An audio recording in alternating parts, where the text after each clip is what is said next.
নমস্কাৰ এই মুহূৰ্তত প্ৰতিগৰাকী দৰ্শকক স্বাগতম জনাইছো ৰাতিপুৱাৰ কেইটামান গুৰুত্বপূৰ্ণ খবৰ দিব বিচাৰিছো শৃংখল চলিহা সিতু বৰুৱা জাতিৰ নামত দালাল টেক্স কালেক্টৰ শৃংখল চলিহা তিসু বৰুৱা জাতিৰ নামত দালালি কৰা লোক টেক্স কালেক্টৰ এইদৰে বিস্ফোৰক মন্তব্য কোনে কৰিছে এই মুহূৰ্তত আমি সবিশেষ জনোৱাৰ চেষ্টা কৰিছো আমি জনাই আছো গুৰুত্বপূৰ্ণ খবৰ শৃংখল চলিহা আৰু সিতু বৰুৱা একোটা দালাল উল্লেখ কোনে কৰিছে এইদৰে বিস্ফোৰক কোনে মন্তব্য কৰিছে জনোৱাৰ চেষ্টা কৰিছো শৃংখল চলিহা সিতু বৰুৱা জাতিৰ নামত দালালি কৰা টেক্স কালেক্টৰ টিংকাণ্ডক লৈ তালফাল লগোৱা শৃংখল চলিহা আৰু সিতু বৰুৱা আজি ক'ত শিমলুগুৰি হিন্দু যুৱকে সংগঠিত কৰা জঘন্য কাণ্ডক লৈ কিয় নিমাত হৈ পৰিছে শৃংখল চলিহা মুছলমান কিশোৰীৰ ভিডিঅ' ভাইৰেল কৰা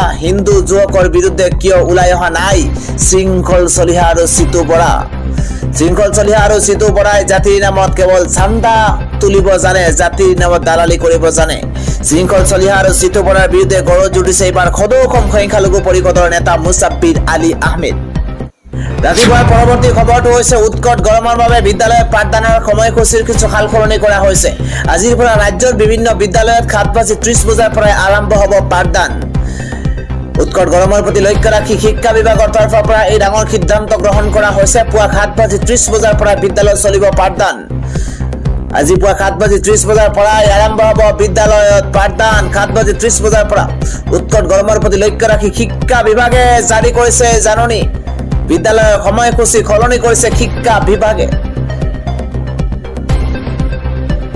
জিলা শিক্ষা বিভাগে জাৰি কৰিছে এই নিৰ্দেশনা এটা জৰুৰী খবৰ 5খন জিলা ক্ৰমে কামৰূপ মহানগৰ ধুবুৰী বঙাইগাঁৱত পাঠদানৰ সময়সূচীৰ সালসলনি কৰা হৈছে সমান্তৰালভাৱে ডিব্ৰুগড় কাছাৰ জিলাতো পুৱা 7:30 বজাৰ পৰা আৰম্ভ হ'ব বিদ্যালয়সমূহৰ পাঠদান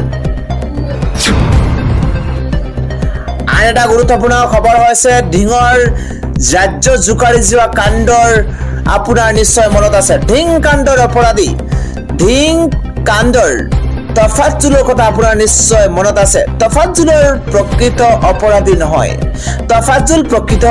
নহয় ঘটনাৰে অন্য ধৰ্মৰ লোক জড়িত থাকিব পাৰে আৰক্ষীৰ দালালে গোচৰ উঠাই ল'বলৈ তফাজ্জুলৰ পৰিয়ালক প্ৰলোভন দিছে এইদৰে ঢিংকাণ্ডৰ অভিযুক্তৰ মৃত্যুক লৈ বিস্ফোৰক মন্তব্য কৰিছে AIDFৰ বিধায়ক আমিনুল ইছলামৰ তৰফৰ পৰা এইদৰে মন্তব্য কৰি কোৱা হৈছে যে তফাজ্জুল প্ৰকৃত অপৰাধী নহয় তাৰ লগত অন্য ধৰ্মৰ লোক জড়িত থাকিব পাৰে আৰু আৰক্ষীৰ দালালে গোচৰ উঠাই ল'বলৈ তফাজ্জুলৰ পৰিয়ালক প্ৰলোভন দিছে বুলি মন্তব্য কৰিছে আমিনুল ইছলামে ৰাতিপুৱাৰ আন এটা গুৰুত্বপূৰ্ণ খবৰ হৈছে বিশ্বৰ শীৰ্ষ বিজ্ঞানীৰ তালিকাত অসমৰ ফয়জুদ্দিন আহমেদ বিশ্বৰ দৰবাৰ জিৰি কৰিছে এইবাৰ অসম সন্তান অসমৰ ফয়জুদ্দিন আহমেদ বিশ্বৰ শীৰ্ষ বিজ্ঞানীৰ তালিকাত স্থান পাইছে ফয়জুদ্দিনে ষ্টেনফোৰ্ড বিশ্ববিদ্যালয় 2024ৰ বিশ্বৰ শীৰ্ষ বিজ্ঞানীৰ তালিকাত স্থান লাভ কৰিছে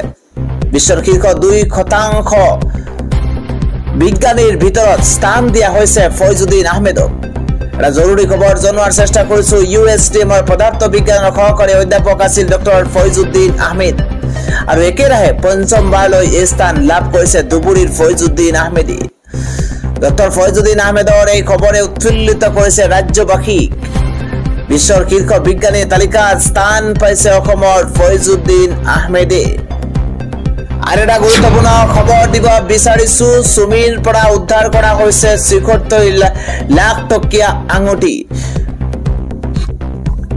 উদ্ধাৰ হৈছে সুমিৰ ৭৬ লাখ টকীয়া আঙুঠি আৰক্ষীৰ অভিযানত ওলাই পৰিছে সুমিৰ মূল্যৱান সেই আঙুঠিটো অৱশেষত উদ্ধাৰ হ'ল লাচনী অভিনেত্ৰী সুমিৰ আঙুঠি বহু চৰ্চিত সুমিৰ ৭৬ লাখ টকীয়া হীৰাৰ আঙুঠিটো অৱশেষত উদ্ধাৰ কৰিছে আৰক্ষীয়ে এটা ব্ৰেকিং নিউজ ডাঙৰ খবৰ বহু চৰ্চিত সুমিৰ পৰা উদ্ধাৰ কৰা হৈছে আঙুঠি স্বামী তাৰ্কিকৰ গুৱাহাটীৰ ঘৰতো মাৰাথন অভিযান চলাইছিল আৰক্ষীয়ে গুৱাহাটীৰ ঘোৰামৰা তাৰ্কিকৰ ঘৰতো আৰক্ষীৰ মাৰাথন অভিযান বৃহৎ পৰিমাণৰ গহনা মূল্যৱান সামগ্ৰী উদ্ধাৰ কৰিছে আৰক্ষীয়ে ইফালে আঙুঠিটোৰ লগতে আন বহু সোণ হীৰাৰ অলংকাৰো জব্দ কৰিছে আৰক্ষী দুখন বিলাসী বাহন জব্দ কৰিছে অভিযানকাৰী আৰক্ষীয়ে।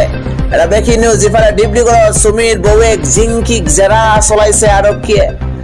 4 ঘণ্টা 30 মিনিট জেৰাৰ সন্মুখীন হ'ল জিংকি মিলি। অৱশেষত নাচনী সুমীৰ অভিনেত্ৰী সুমীৰ পৰা উদ্ধাৰ কৰা হৈছে লাখ লাখ টকীয়া হীৰাৰ আঙুঠি। পৰৱৰ্তী ব্ৰেকিং নিউজ হৈছে 140টা ৰকেটেৰে এইবাৰ ইজৰাইলক ধাৰাবাহিকভাৱে আক্ৰমণ কৰিছে হিজবুল্লাহ। এটা ডাঙৰ খবৰ জনোৱাৰ চেষ্টা কৰিছো। ইজৰাইলৰ 3টা ধাৰাবাহিক আক্ৰমণৰ প্ৰত্যুত্তৰ দিছে হিজবুল্লাহ। আন্তঃৰাষ্ট্ৰীয় ব্ৰেকিং নিউজ, 140টা ৰকেটেৰে ইজৰাইলক ভয়াবহ আক্ৰমণ হিজবুল্লাহ। উত্তৰ ইজৰাইলৰ বিভিন্ন প্ৰান্তত আক্ৰমণ হিজবুল্লাহ। ইজৰাইলী সেনাৰ ঘাটিত লক্ষ্য কৰি হিজবুল্লাহ কৰিছে ভয়াবহ আক্ৰমণ। ইজৰাইলৰ উত্তৰ প্ৰান্তত ৰকেট নিক্ষেপ কৰিলে হিজবুল্লাহ। পেজাৰ আৰু ৱাকি-টকি বিস্ফোৰণত নিহত হৈছিল হিজবুল্লাহৰ বিদ্ৰোহী। লেবাননত ধাৰাসাৰ এয়াৰ ষ্ট্ৰাইকো চলাইছিল ইজৰাইলে। 30ৰো অধিক হিজবুল্লাহ বিদ্ৰোহী নিহত হৈছে। ইফালে 4 শতাধিক আহত হৈছে বুলি জানিব পৰা গৈছে। ইজৰাইলৰ ৰকেট আক্ৰমণৰ পৰিণাম ভয়াবহ হ'ব বুলি সকিয়নি দিছে হিজবুল্লাহ।